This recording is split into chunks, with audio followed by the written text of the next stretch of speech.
깡 시골 마을 이토모리에 사는 무녀 가문의 사춘기 소녀 미츠아. 그녀는 집안의 대를 이어 실자개를 하고 전통주를 담그며 마을의 전통을 지키며 살아간다. 킥킥거리는 학교 친구들을 포함한 마을 사람들이 지켜보는 앞에서 전통주를 담그는 의식을 치르는 과정들을 남들 앞에서 보일 수밖에 없는 것을 창피해한다. 자신의 가장 싫고 감추고 싶은 부분을 감내하며 살아갈 수밖에 없는 그녀는 앞으로 계속 이렇게 살아가야 한다는 답답함에 도쿄의 꽃미남으로 살게 해달라고 외치고 나서부터 그녀는 쳇바퀴처럼 반복되는 일상에서 그녀와 전혀 상관이 없는 도쿄 소년 타키와 몸이 바뀌게 되면서 일상에 큰 변화가 일어난다. 각자의 몸이 바뀐 점에 있어 놀라움과 의아함 그리고 아리송함을 금치 못하게 된다. 학생이었던 그들은 자신들의 학교와 책, 게다가 타키의 몸으로 바뀐 미츠아는 아르바이트 하는 곳도 어딘지 모르게 되는 뒤죽박죽 상황을 연출하고 서로의 몸이 바뀐 그들은 기존 각자의 환경 속에서 자연스러운 행동들과는 달리 돌발 행동들을 연출한다. 특히 본인 학교 학생들로부터 빈번히 놀림받으며 빈번히 입방아에 오르던 미츠아. 내성적인 성격 탓에 용기가 없을 뿐더러 원만한 학교 생활에 있어 문제의 소지를 만들어내지 않기 위해 미츠아는 늘 마음 아리를 하며 눈치만 보며 지냈던 모양이었으나 타키로 몸이 바뀐 미츠아는 기존 미츠아가 겪고 있는 걱정과 고통은 아무것도 아니라는 것을 대변하듯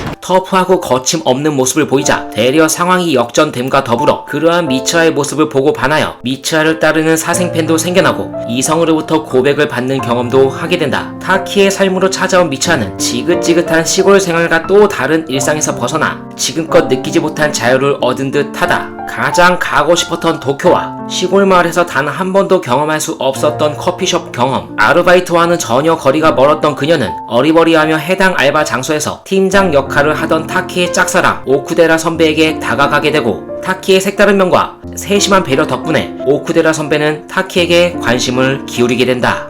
그저 그들은 단순한 꿈의 세계를 공유하고 있는 듯한 느낌으로 받아들이다가 이러한 경험을 불규칙적이고 빈번하게 겪게 되자 이들은 정말로 서로 간의 몸이 바뀌어 생활한다는 것을 알게 된다. 몸이 바뀌는 좌우충돌 일상 속 그들은 뒤틀린 주변 상황을 고려하여 서로 간의 규칙을 정하고 그 상황에 맞게끔 지내게 된다. 그렇게 그들은 서로를 알아가며 서로를 보완해 나가며 적응해 나아간다.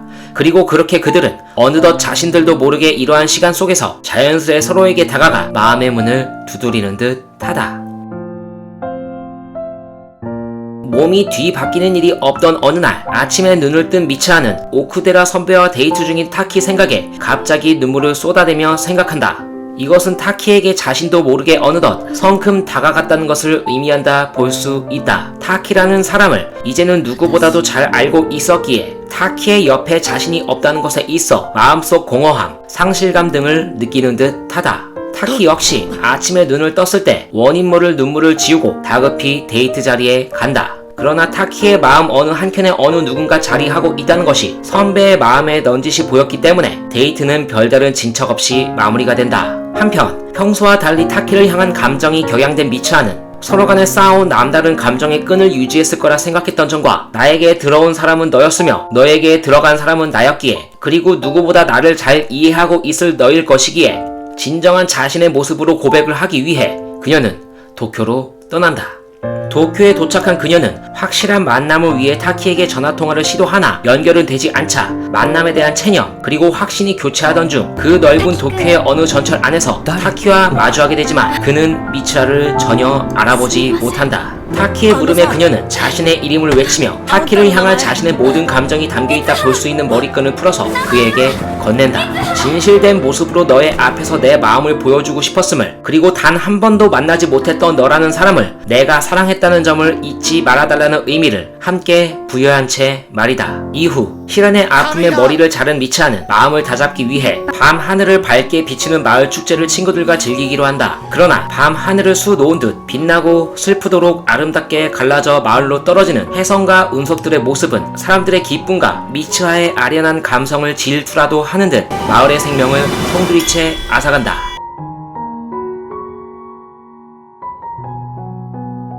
도쿄에 사는 타키에게도 그저 혜성과 운석은 밤하늘의 아름다운 광경이었다. 엉망진창으로 끝난 데이트 결과를 미츠아에게 알리기 위해 전화통화를 시도하나 연결이 되지 않자 대수롭지 않은 듯 다음에 몸이 바뀔 때 알리기로 한다. 하지만 타키의 생각과는 달리 미츠아와 바뀌는 일은 일어나지 않는다. 그가 경험하며 보고 듣고 했던 기억의 조각을 맞춰 나가며 그리고 왠지 모를 허전함과 공허함을 안고 그는 그녀의 흔적을 찾아 떠나기로 결심한다. 결국 그는 미츠하가 살던 3년 전 혜성과 운석이 떨어져 큰 사고가 일어난 이토모리라는 마을을 찾게 된다. 그렇다. 그 일이 있고 3년 후 타키는 미츠하의 몸이 바뀌는 현상을 경험하게 된 것이다. 서로 간의 시간차가 3년이 있다는 것을 인지하지 못한 채 서로 간의 다양한 에피소드를 만들며 서로 간의 마음의 교감을 나누었던 것이다. 이 마을을 찾기 전까진 타키에게 미츠하는 살아있던 자신의 반쪽이었던 것이다. 즉 자신의 반쪽은 이미 사라지고 없던 것이다. 그리고 점점 잊혀져가는 그녀의 이름, 그리고 누구한테 받은지도 모르는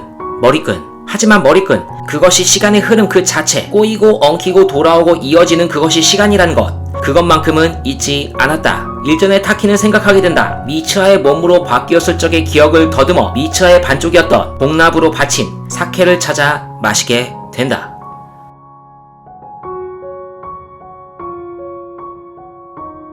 3년 전 사고 당일에 미츠하의 몸으로 깨어난 타키, 그리고 자신이 죽은 것을 기억한 채 현실의 타키의 몸으로 바뀐 미츠하, 그들은 복납으로 바친 사케가 있던 산 위로 올라가게 된다. 세계의 윤곽이 희미해지고 이 세상 사람이 아닌 것과 만날지도 모르는 황혼기에 마침내 그들은 시간과 공간의 단절을 초월하여 만나게 된다.